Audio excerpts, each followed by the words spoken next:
Got Caden coming back into the fold here, back in the state and everything. What's that addition you think gonna mean for you guys? Yeah, really excited to get Caden Green involved. He had a really good spring, split time between left tackle and left guard. You know, I think his position flexibility allows us to continue to try to work to find the best 5 offensive linemen possible. Obviously, he's a very talented player,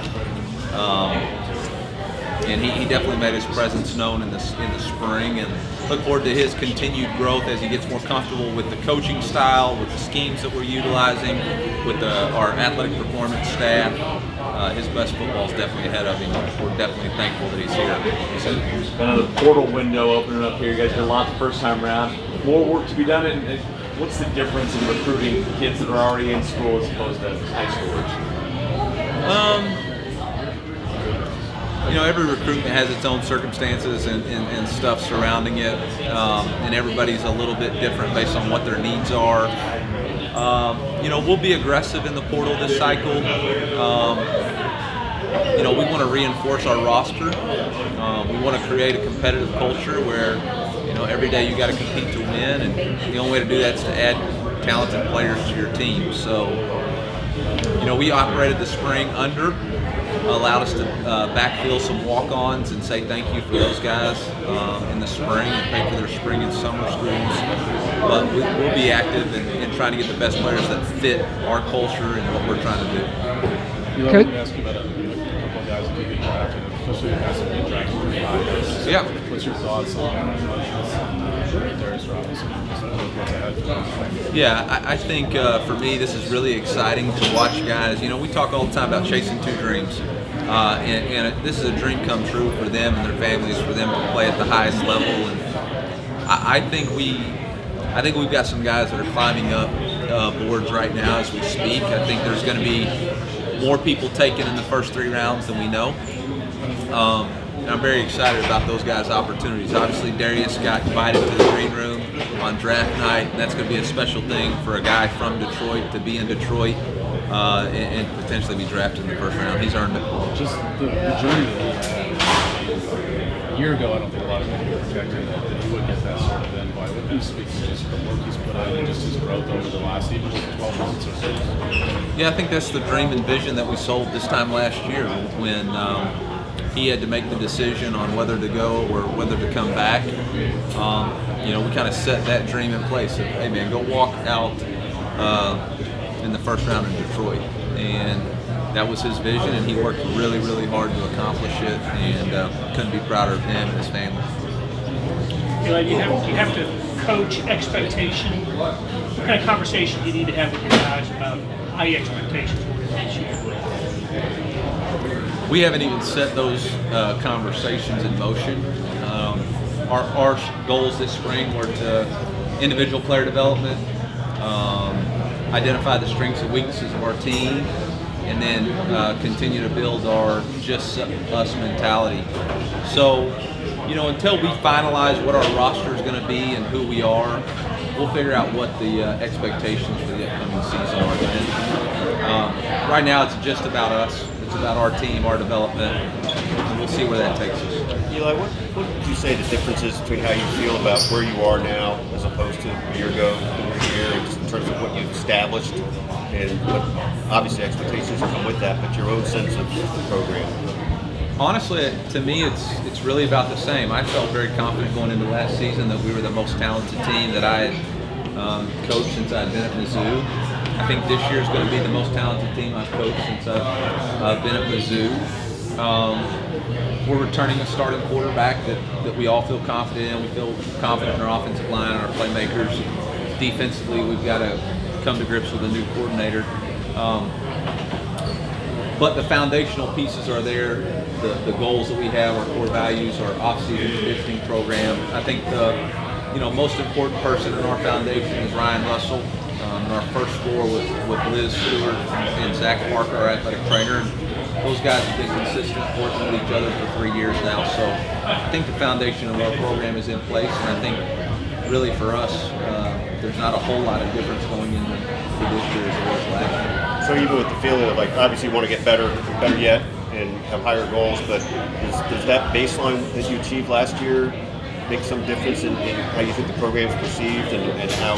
Yeah, I mean, I think there's always a different level of perception based off the results of last year. But internally, I think we felt like we were capable to compete in the SEC. I think we felt like we were capable to compete in every game on our schedule, and we were able to do that.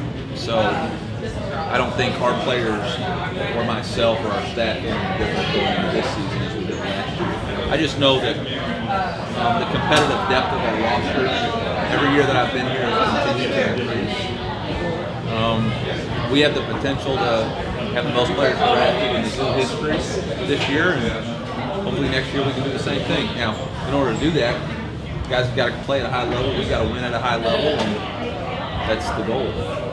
You mentioned during camp that you were looking to add someone that perhaps right guard out in portal as you're progressing and looking to end this portal period where you see that competitive depth. Yeah, I'm sorry, I could barely hear.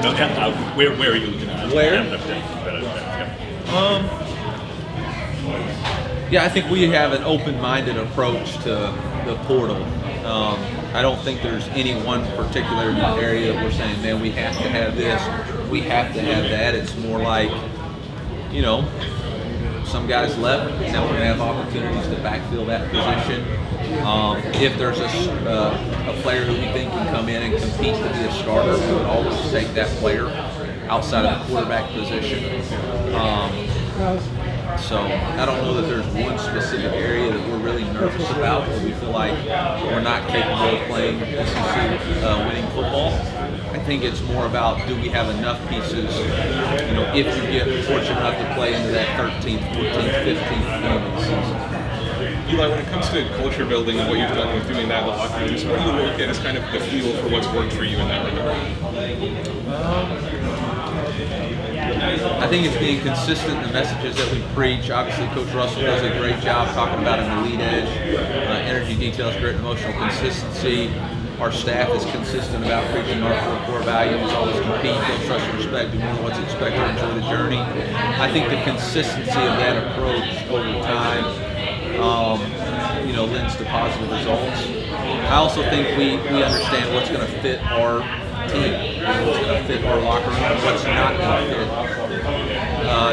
There's a coach I work with all the time said you recruit your own problems, and I think that's part of it too. You got to figure out what type of players are going to fit you, and you got to be willing to walk away from guys that you don't think will fit.